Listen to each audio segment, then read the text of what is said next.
Chef Eric here, and welcome back to the YouTube channel for yet another amazing video. And today we're going to be making this absolutely delicious, decadent, simple pina colada cake that is super quick to whip up. So pina colada is basically a drink or a cocktail, but we're gonna put it in cake form. It consists of pineapple, not pineapple really, sorry. It consists of coconut, pineapple, and some cherries, and also alcohol. But of course we can't really put alcohol in the cake, so I'll show you guys what I did. So start by sifting together my dry ingredients, so flour, baking powder, and added in some desiccated coconut, and set that aside. In the meantime, in a large bowl, I combined some margarine, sugar, along with some orange zest, just to bring some brightness and to zing everything up, especially for the fact that it is a pina colada cake and does contain some, zest of orange. So once it's nice and fluffy, in the meantime we can start to crack our eggs. Personally, you do need to keep in mind, whenever you have like eggs that are fresh, or whenever you're working with eggs in general, please crack them in a bowl and then transfer them to another bowl. It is an extra set of dishes, but it will make sure that you have eggs that are okay, because if you crack a bad egg into some fresh eggs, you cannot use the whole batch. So I added some vanilla and some brandy flavoring, which I found at the supermarket. It went for $1.45, but it was on offer, so I got it for 100 bob. It's super nice. It provides a nice flavor to the overall cake.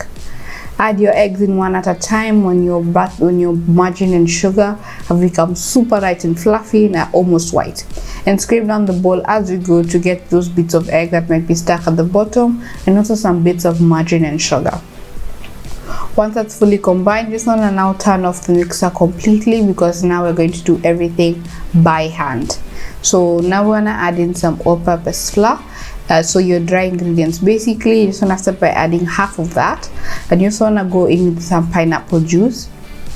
Of course, this Pinacolada does contain pineapple, so I did not find any fresh pineapple, but if you can find fresh pineapple, just chop it up and add it in. That would be absolutely amazing. But personally, for me, I went with some fresh pineapple juice, so I added about 2 tablespoons of that, the rest of my dry ingredients, and folded it in to form a beautiful luscious batter. Then you want to just divide these evenly across your 2 tins, which you're now going to prep. So I'm going to start with some margarine at the bottom and the sides of the tin. It's really important to grease these nice well so that the cake slips out.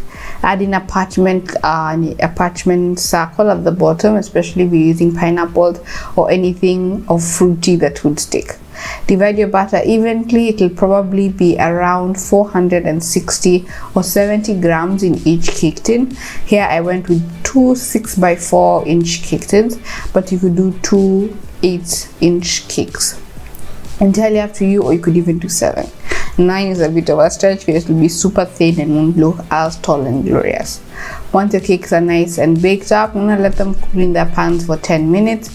Take them out, let them cool in a wire rack for 5 more minutes, and you're gonna wrap it up in some cling film and chill in the freezer for about 2 hours. This just helps trap all of the moisture that's inside the cake, so that the cake remains super nice and fluffy and does not dry out. This is really important. It's a neat trick that I learned. So to make our whipped cream, we can now combine some whipped cream, some powdered sugar, along with some vanilla. You're gonna whip that up until you have some nice and beautiful stiff peaks.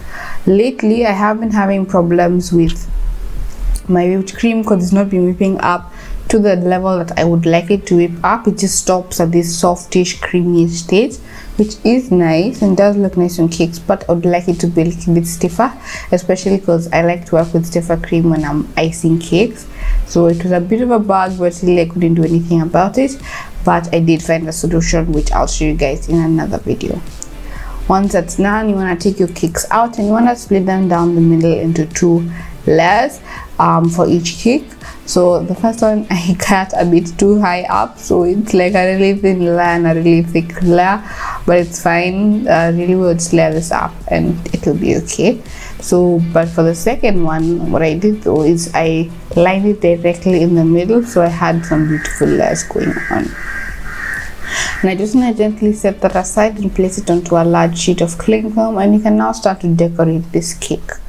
Now you could decorate this cake any way that you'd like. So we'll basically start with your simple crumb coat.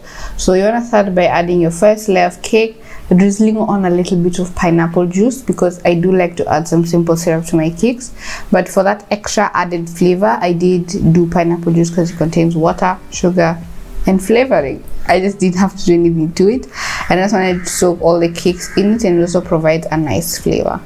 So once your cakes are all nice and stacked up, and you want to trim the sides just to make sure it's all nice and level, you want to now go over with your crumb coat and chill it in the freezer. In the meantime, we can make our desiccated coconut like outside. This is completely optional, but you want to start by toasting some coconuts in a small pan, and it is going to make it like the whole kitchen is going to smell amazing when you toast this stuff. It's like wow, people could smell it from even a mile away. My mom was in the sitting room, she asked me, Eric, what is that smelling so good? It is coconut. Set it aside and put it into a bowl to fully cool. Once your cake is nice and chill and it's getting nice, the layer has kind of solidified a little bit, we now want to go over with our final layer of icing. If you would like a full breakdown of how I decorate my cakes, I have done quite a bit, but I do have a cake decorating 101 up on my channel, so feel free to go check that out. It will really help you decorate the cake. So once you have your nice and outside layer done, you now want to just gently smooth it out, although it's not really as important because you just cover the whole thing in coconut, so really don't stress it. If you've never decorated a cake in your life before, this should not scare you, because if you really make any mistakes, you're just gonna cover the whole thing in coconut. No one's gonna know. It's gonna look beautiful, people are gonna think you're a pro. So yeah, that's it. Slice it up and enjoy. So thank you guys so much for watching. I really hope you give this recipe a try, and if you do, I'll have my socials right here, so make sure you tag me when you do. Thank you guys so much for watching, and I'll see you guys next week for yet another amazing recipe. I do post every single Monday, so turn on notifications so you don't miss.